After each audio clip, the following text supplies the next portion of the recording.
Oh, now what?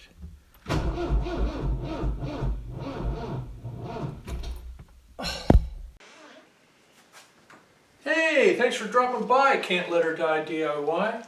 You found this channel, you found this video, you must have Chevy Colorado or GMC Canyon like I do, or maybe even a Hummer, or maybe you're a general YouTuber just checking this channel out. That's what this is, a 2005 Chevy Colorado.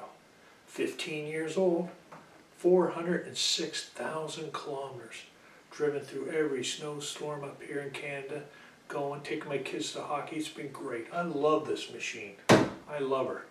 Can't let this die, no way. And the best way to not let her die is to regularly change the oil. And that's what we're doing today. When do you change your oil? A lot of guys have a lot of opinions about this. I change it every 10,000 kilometers. That's 6,250 miles for you guys in the United States. Yeah, I use synthetic oil and I change it before the engine oil life system tells me to change it. So I've only seen that once. I tested it out. It went to like 13,000 kilometers. I was kind of nervous. I think it's too long. Anyway, we're changing the oil on this. It's the easiest thing to do. It's the best way to make your vehicle outlive you. So follow me. You want to see the engine? I got the 3.5 liter engine, Vortec engine in here. 3.5 liter, 5-cylinder Vortec engine right there, baby. Check it out. Isn't she beautiful? Put a little light up there for you. It's a 3.5 liter engine. There's the oil fill cap. There's the oil dipstick. You guys know this. Anyway, you want to see the tools we're going to need if you're considering this job. You're considering changing your oil. Might be a first timer. Come over and see. I've laid out the tools that you're going to need. It's nothing you don't already have, right? You're going to need an oil filter. We'll talk about that in the video. There's a couple oil filter wrenches. This is the band type. I use this for bigger oil filters, but in this vehicle it's a smaller one, so I use this oil filter wrench. You're going to need a funnel so you don't make mess. You're crawling underneath of it, so you're going to need goggles because rust is always falling in your eyes every time you touch something, so that's important. You'll need a 15mm socket and a drive, 3/5 drive. And you'll need, if you got the 3.5, it calls for 5.6 liters of oil. You never get all the oil out, so I go with 5. 5 should do you. And of course you'll need a drain pan, a clean drain pan. We'll talk about that as well. And this is just a pointer in case you want to make some videos. So that's it. I'm excited. I want to get under here. I want to get dirty, don't you? Let's get this going. Why don't you go back, throw on some clothes, throw on some old clothes. You don't mind getting greasy and dirty. Bring your tools if you want to help out. If you want to grab a chair and watch, grab some munchies, do that too. I'm going to throw on my old clothes. Meet me back here in 5 minutes, and we'll get down and dirty underneath there and change the oil. And I got a challenge for you. Can you change the oil without spilling a drop? If you can, you're a better man than me, but I'm going for it. That's the challenge I have for you. Change your oil without spilling a single drop. Let's see if I can do it. Let's go. Okay, before we do anything, we got to safely jack up this truck. Now, I know a lot of you guys already know how to jack up a truck, but some of you don't. And you might want to know where I placed the jack. So if you come over here, you can see I'm going to jack it off the frame here. So if you go to your Colorado sign on your door, go right down below the D, there is a cross member right here. So I put the jack just behind the cross member right there on this frame. It's sturdy, you can take the weight, and I always use jack stands, and I'll put the jack stand just in front of the cross member. So that's what I'm going to do. I got it already positioned there, so let's give her a try.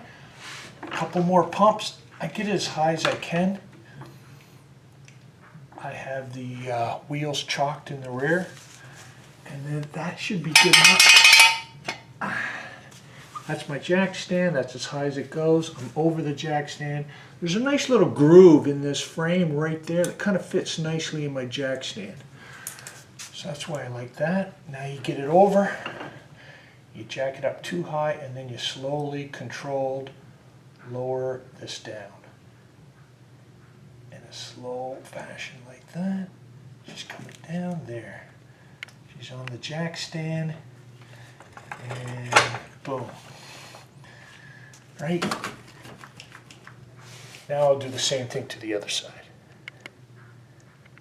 Now we should start with a clean drain pan. We're going to be draining the oil. We're going to be examining the oil for iron filaments. We can't tell if it came out of the engine or if it was already in a dirty drain pan. So I can't emphasize that enough.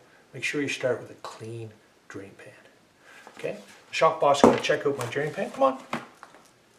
Is it clean? Yep. Shop boss says it's clean. You should be willing to eat out of your drain pan. That's how clean it should be.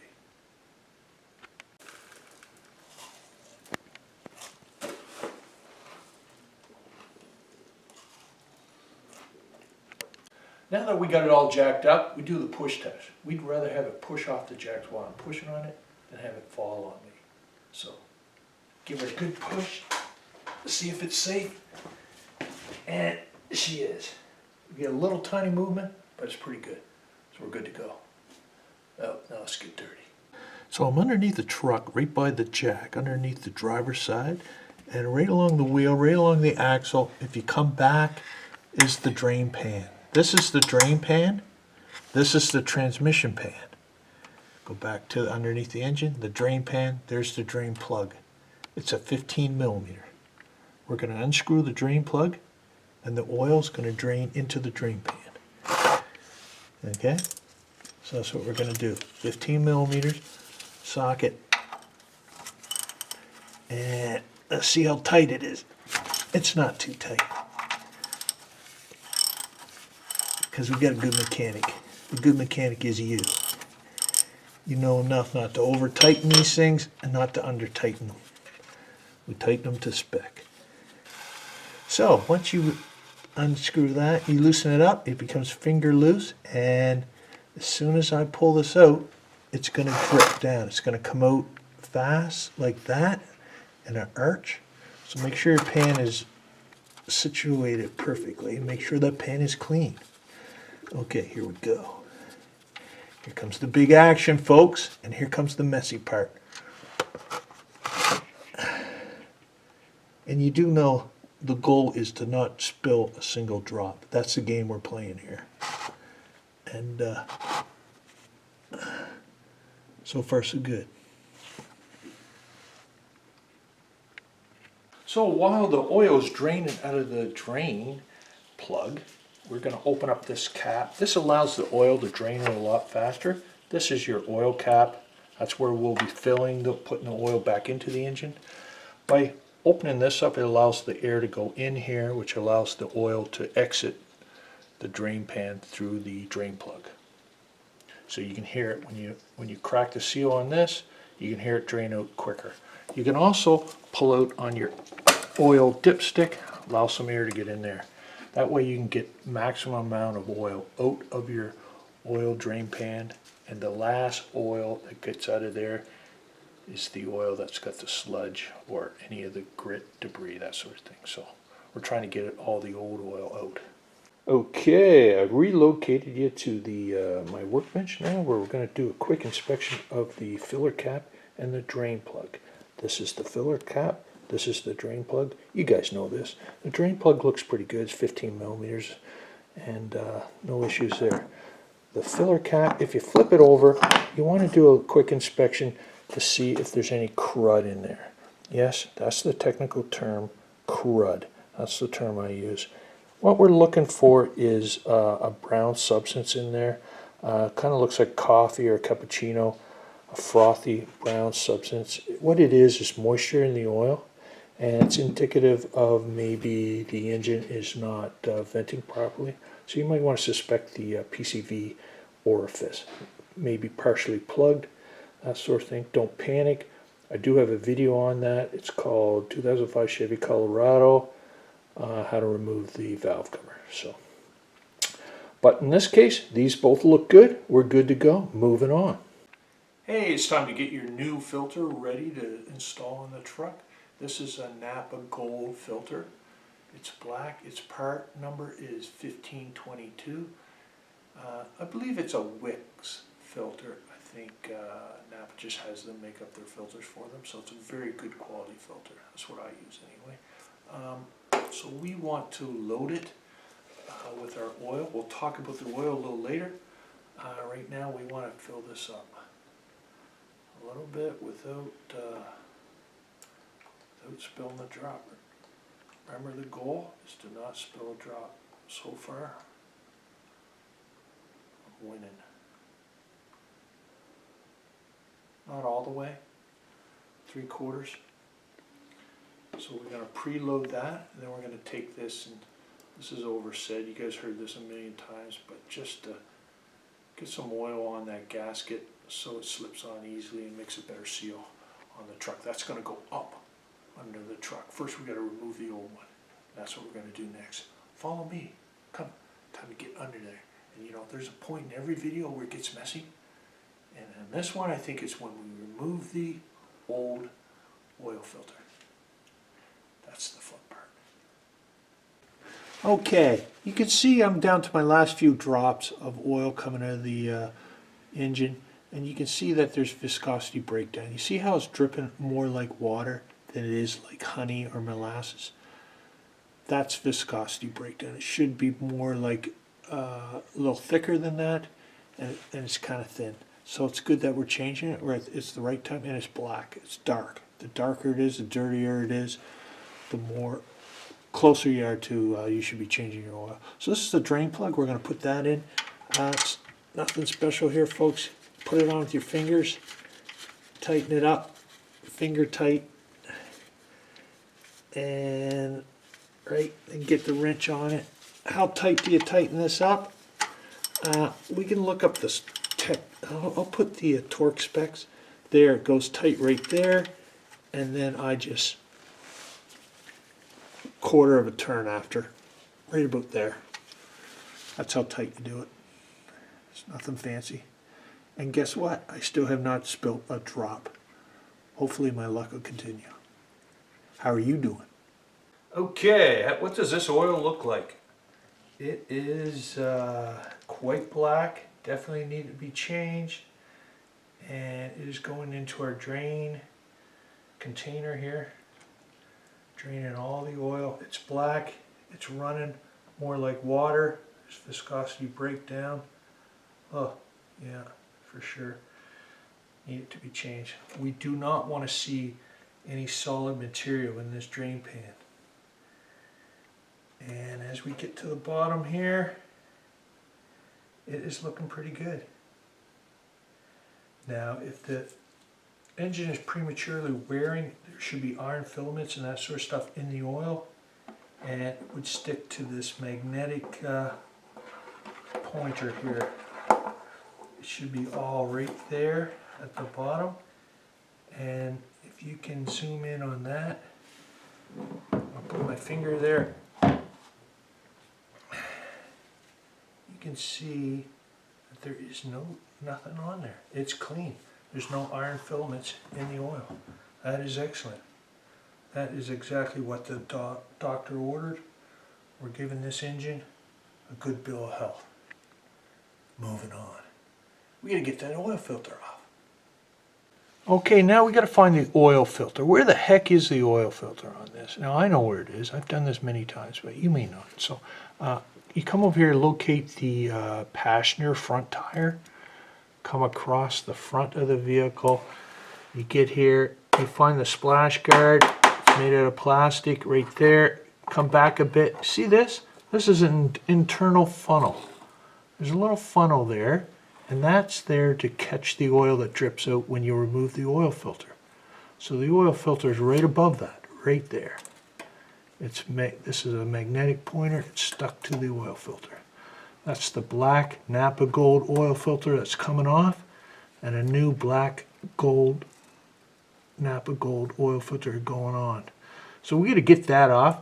And we got to, hopefully all the oil comes down here and into our pan, we don't spill a drop. But this is where it gets messy, so cross your fingers and let's see how we do. So we're going to go in with our oil filter wrench and turn it, loosen it up a little bit, and then we can get it with our hands. Okay, my band oil filter wrench is a little bit too big. It doesn't work on these small filters, so you may need a smaller wrench. I'm using this one. You can put it on like that, and then it clamps onto it, and it should turn. See, it's turned a little bit.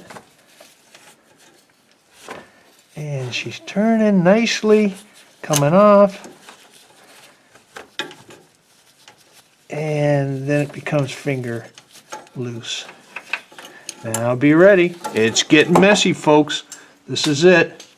Can we not spill a drop? It's not as easy as it seems, actually. So I will turn this and quickly turn it. It's loaded with oil. It's going to go down over my hands. It's not hot, so I'm all right there. My oil pan is situated there, and there it goes. And there it is. It's quite a mess. I do like mess. Look at that. Is that working beautifully? Down the internal filter, down right into my pan. So far, I got it on my hands, but I did not get it on the floor, which is my ultimate goal here. Although I like messes, I also like not cleaning them up. So that's it. Now I got to get this off. So I will turn this fast as I can and get it down there without spilling a drop. Man, she's slimy. And here it comes. Now can I get it down here without... Aha! Above the oil pan, and that's your worst oil right there, folks. If there's any debris, it'll be in there. That's the old oil filter, and it's coming off. Beautiful. Loving it. 1522 going back on too. So now is a good time. We'll just put that in there. I'll wipe my hands. Oh, I got one drop off my hand onto the floor. Right there. Can you pick that up? Can you zoom in on that? Busted.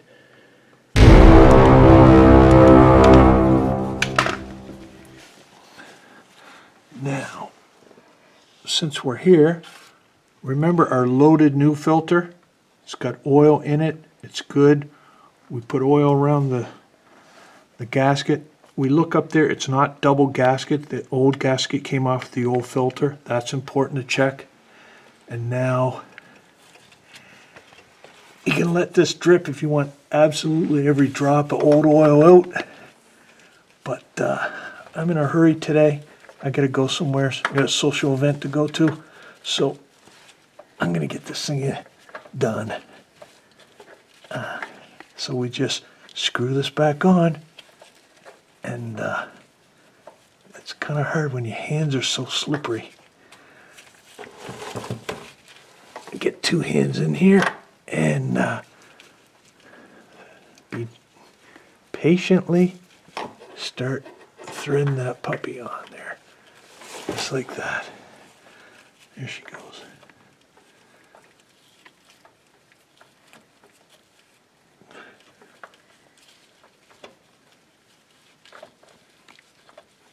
It is so slippery I can hardly get a grip on it. There. Whew.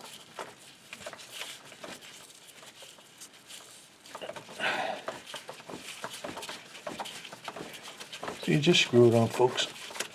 It's not rocket science, but these YouTube videos are good because you get to see it done and all that stuff. So now I'll clean that up and get these last remaining drops so I don't get them on the floor, because I'm going to push this pan out of the way and get up there with my clean rag, which is really an old beach towel, but nice. And we'll turn it and we'll put it on hand tight. So once I clean my hands and clean the filter, then what I do is put it on as hard as I can get. Right there, hand tight. I do not tighten it any more than that. I've never had a problem. That's as tight as you need it. Hand tight. As tight as you can get it with your hands. And we're good. Man, that was fun. But I think it's more fun when you make a huge mess. Don't you? Anyway, going back up top. Meet me up there. Hey, so now we're at the oil. What oil do you put in there? If you're doing this for the first time, you probably have a lot of questions on what oil. Well, you go to the manual. What does the manual say? The manual wants you to use 5W30, and that's quite important. Don't mess around with that. Use 5W30 oil. I'm going with fully synthetic. It lasts longer. It's more expensive, but it's worth it. You don't want to mess around with cheap oils on this. The manual, what does it call for? It says you want to make sure it has the starburst symbol here, and that's the standard on oils, that the minimum standard on oils. GM vehicles, they like to have Dexos. This is a second generation Dexos oil, fully synthetic, 100% synthetic. This is what I normally use. This time I'm going with, I did shop around, and you can get, sometimes oils go on sale. This is Klondike's oil. It's formulated in Canada actually, so to me it's much cheaper. It's very good. It's Dexos. It's got that star symbol, and it's second generation Dexos, so it's a little cheaper than this. For me, I'm going with that fully synthetic 5W30. This is good. It's really good oil, and I'm putting it in. If you have a 3.5 liter, you'll need what? You'll need 5.6 liters of oil. If you have the 2.8 liter engine, you will need 4.7 liters. But you don't need exactly all of that, because you never get all the oil out. So stop a little short and then start fine-tuning it with your dipstick, checking to see how much oil you need to add. So that's what I'm going to do. This is the oil that's going in. It's Klondike. It's second generation Dexos, 5W30, and it is, baby, right here is going in the engine. Let's get to it. Meet me over there. Okay, just to summarize, we got the oil filter off, the old one. We put the new one on. We tightened it up. We took the old plug, the oil drain plug off. We drained the oil. We got the drain plug back on. So it's sealed underneath. So now we can pour it in. If you forget any of those steps, it's going to go right out on your floor. So you got that done, and now we can add the oil. We got our funnel, our clean funnel. Oil's going in. There's the viscosity of the 5W30 oil. There's the color. Note the color. It's a honey color. So when that starts to turn black, you know to change your oil. There's the viscosity. And that is 1 quart, almost a liter, 946 milliliters. So I got to get a few more of those puppies in there, and then we'll be good to hit the road. When you're changing the oil in the engine, it's a great time to grease, lubricate the chassis underneath, all the grease nipples that you can find. And that is one thing I'm telling you, mechanics and dealerships do not do. You ever get your oil change in a lube and you get it back, just crawl under there, take a look at the grease nipples. Be lucky to see any grease on those nipples, but anyway, that's why I do it myself, and you should too. Save yourself a lot of money and you actually get it done. This is a grease gun, in case you don't know. I know a lot of you guys would know, but this is what you need, a grease gun like this. This is a grease. Any universal grease will work. This is firm and truck grease. You unscrew this right here, right? Pull back on this piston, and then you pull this cap off of the grease like that. See? Then you drop that down in the cylinder, pull the tab, and then put the top back on, screw it on. Then you have this pulled out, you release that, it pushes and it plunges the grease up here into the nozzle and out the nozzle. So that's how that works. In case you don't know, you should get one. They work great and it'll save you a ton of money. Because when you grease your chassis and all the parts, moving parts of your truck, then you don't have steel wearing out on steel. You're not replacing tie rod ends and ball joints and everything else under there every year. Because it's well greased, it'll last for decades. Okay, so follow me under there. I'm gonna show you where the grease nipples are so you know how to do this. Let's go. Okay, start under the driver's side tire here, front tire, get in here. There's a grease nipple there, it needs grease. There's a grease nipple that needs grease. They're all over the place in here and they're not getting greased unless you're greasing them yourself. They're not going to get greased. So get on there with it, find the grease nipple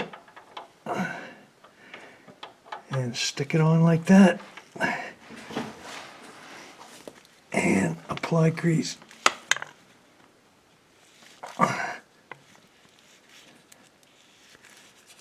Until it's coming out. Same with up there. Just like that. 1, 2, 3. Let's see. See it moving right here? You can see right here it starts to move when I apply the grease. Let's just check this out. Look at that. See that? That's enough right there. And so on. But you don't need to see this. I'm going to speed it up.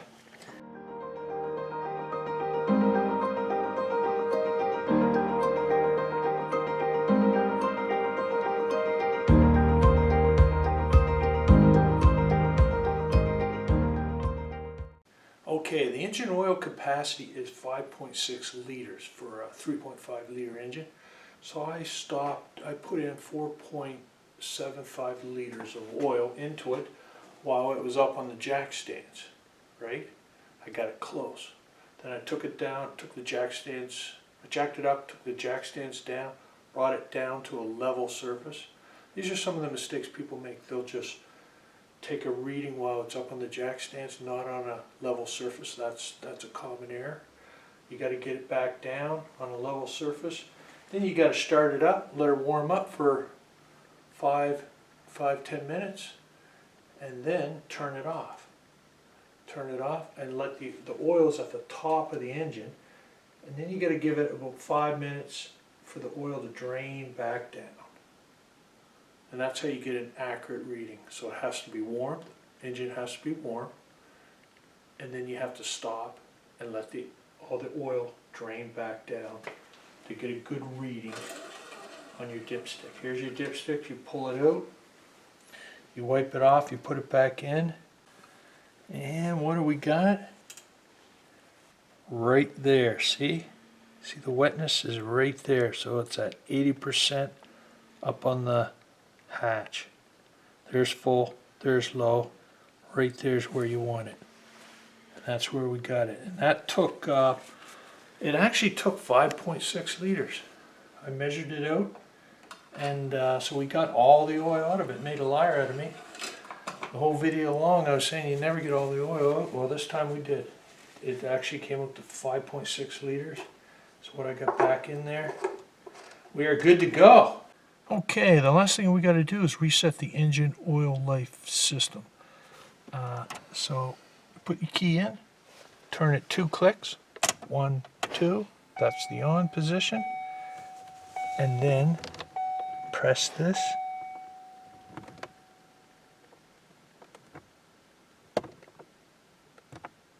Oil life reset. Oil life reset. See that? Now, what you got to do, when you get to that where it's alternating between oil life and reset, you got to press and hold the stem until several beeps go, and I believe it's 5 beeps. So let's do it.